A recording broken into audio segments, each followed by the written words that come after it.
भारत में पाक को जवाब देने के मसले पर जमकर सियासत हो रही। कई विपक्षी नेता अब सवाल उठा रहे हैं कि आखिर भारत जवाबी एक्शन कब लेगा।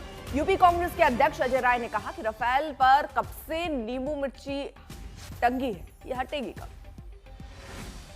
इसके बाद वो घिर भी रहे हैं। प्रियंका गांधी को भी सफाई देने के लिए आना पड़ा, लेकिन ये किस तरह से एक खिलौना लेकर आए, नींबू मिर्ची उसमें टंगी है। कांग्रेस नेता अजय राय ये कह रहे हैं कि ये राफेल लेकर तो आप आ गए हैं, नींबू मिर्ची भी आपने टांग दी है, लेकिन ये हटेगा कब, इसका इस्तेमाल कब होगा।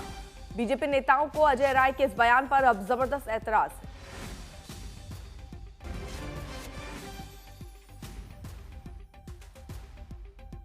ये वही वाला है, नींबू मिर्ची वाला। हाँ, ये जो केंद्र सरकार ले आई राफेल, रक्षा मंत्री जी ने नींबू मिर्च बनकर इसको खड़ा किया हुआ।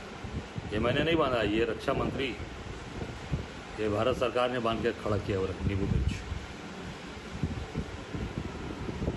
लिखे भी हैं राफेल। अरे राफेल है ये भाई, वैसे मंगाया गया है ये।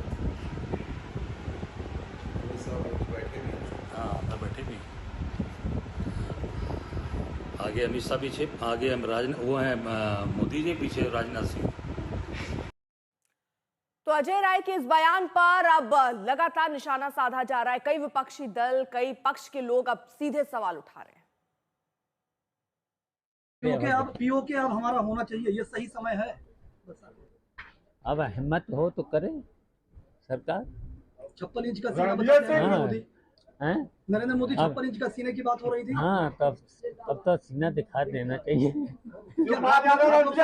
चलिए, देखिए, कांग्रेस हमेशा से ही सेना और सेना की शक्ति का अपमान करती रही है और कांग्रेस का यही सच एक बार फिर से दिखा है। देश के लोग समय आने पर इनको जवाब देंगे। क्यों मजाक उड़ाया गया है कि आपको याद नहीं है, राफेल जब आया था तो उसमें हमारे देश के रक्षा मंत्री ने नींबू मिर्चा लगाया था, नारियल फोड़ा था। तो वो करेंगे तो देशभक्ति, और हम लोग करेंगे तो हम मजाक उड़ा रहे हैं। हम तो चाह रहे हैं कि राफेल जो है उसका इस्तेमाल हो और देश के दुश्मनों को मुंह तोड़ जवाब दिया जाए। इसमें कोई गलत बात नहीं है और हर चीज़ में राजनीति नहीं देखनी चाहिए। मुझे लगता है कि जब रक्षा मंत्री जो चीज़ कह सकते हैं, हम लोग तो उसी के पीछे खड़े हुए। और वैसे भी इंडिया अलायंस ने कहा है कि हम देश के साथ में खड़े हुए हैं और देश की सरकार में किसी भी मुद्दे में हम उनके साथ खड़े हुए हैं, तो इसको गलत परिस्थिति में ना देखा जाए।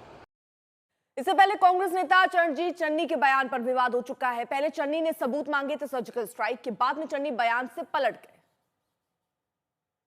पता नहीं चला मुझे तो कहां स्ट्राइक हुए हैं, कहां बंदे मारे गए थे उस समय, कहां वहां पाकिस्तान में हुआ था। हमारे देश में आकर कोई बम गिरे पता नहीं चलेगा।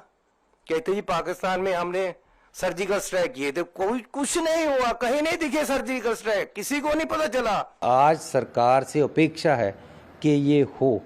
सर्जिकल की बात आज कोई है ही नहीं है भैया, और ना ही उसके सबूत मांगे जाते, ना ही मैं मांग रहा हूँ। अब मैं नहीं मांग रहा हूँ, मैं ये कह रहा हूँ कि इस बात को इधर उधर घुमाने की कोशिश मत करो। ये बहुत ही सेंसिटिव इशू है।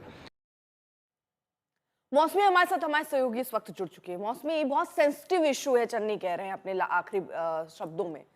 कांग्रेस पार्टी भी ये समझती है। हालांकि कांग्रेस पार्टी ने अपना लाइन क्लियर किया कि पार्टी ने ये गाइड भी करा है कि आप इस तरह की कोई बयान ना दें।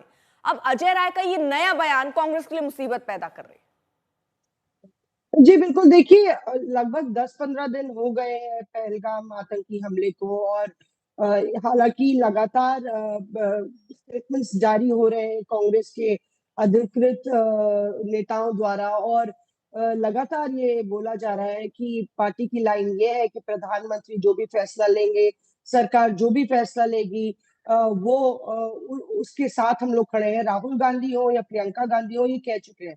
लेकिन चरणजीत सिंह चन्नी हो, अजय राय हो, तमाम नेता जो है अब सवालिया निशान लगा रहे हैं सरकार की कार्रवाई पर। और देखिए धीरे-धीरे इस पर सियासत भी गरमा रही है। ज़ाहिर तौर पे अजय राय वाराणसी से आते हैं, उत्तर प्रदेश से आते हैं, राजनाथ सिंह और प्रधानमंत्री मोदी का ज़िक्र कर रहे हैं, और जिस तरह की बातें कही जा रही हैं, चाहे वो 56 इंच की छाती हो या लाल-लाल आँख दिखाना, इस तरह की बातें जो ये बातें हैं या ये वाक्य हैं या सेंटेंस हैं, ये अक्सर सियासी हल्के में वार और पलटवार के लिए इस्तेमाल हुए हैं। प्रधानमंत्री नरेंद्र मोदी की सरकार राष्ट्रीय सुरक्षा के मसले पर काफी मजबूत ठीक है। जानी जाती है और प्रधानमंत्री जी। लगातार इस पे बेहद आक्रामक भी रहे हैं, तो जाहिर ठीक है तौर पे मौसमी, आप नजर बनाए रखिए